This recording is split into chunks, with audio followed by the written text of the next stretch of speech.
nyaboneka iri naryo ni itangazo bakobwa mugabanya umuteto ngo abagabo barabuze abagabo ntibabuze habuze amafaranga kuko niyo mpamvu ushaka ngaho namwe ni mudusabe munadukwe munishyura inzu mureko tutabarongora ngaho mu bukumu umuntu yishyuye inzu yishyuye musi yishyuye umutayira yishyuye n'ibiryageretseho n'inkwano erega nangize nkwano mama arazishaka ngo mukobwa wacu twaramureze ukagira ngo nge mvuye iwawe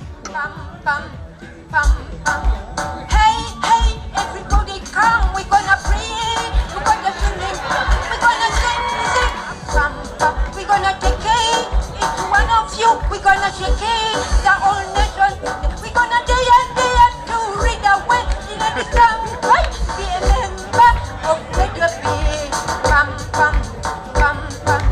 Radio Beach is my friend, I want you to join Radio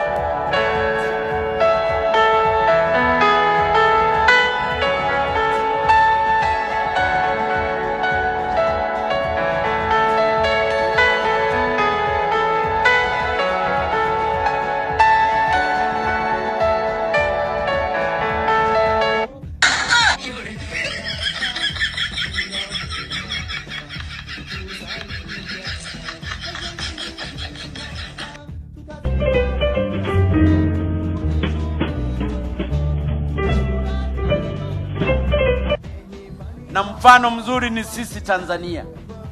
Leo tulivyo banana hivi situngetoka hapa tumekufa wote. Lakini corona imekolonera huko mbali, sisi tunaendelea kuchapa kazi. Watoto wetu wanaenda shule, wanasoma. Kwenye michezo wanaendelea kama kawaida, mipira inachezwa. Wanaofunga ndoa wanafunga kila siku.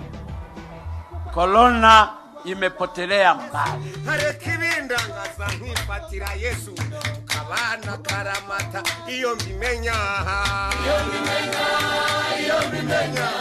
chaje mataye nari kufata Yesu harekibindangaza nkifatira Yesu tukabana karamata chaje mataye ndazu wa mugabo utanga amahoro uwo mwami Muri byambere byarahise ariko ibindi biraje kandi bije byo birusha ibyambere kuba bibi none se kuhemukira iyo Mana yakurinze ibikomeye kubijuza atakirane muri byambere byarahise ariko ibindi biraje kandi bije byo birusha ibyambere kuba bibi none se kuhemukira iyo Mana yakurinze ibikomeye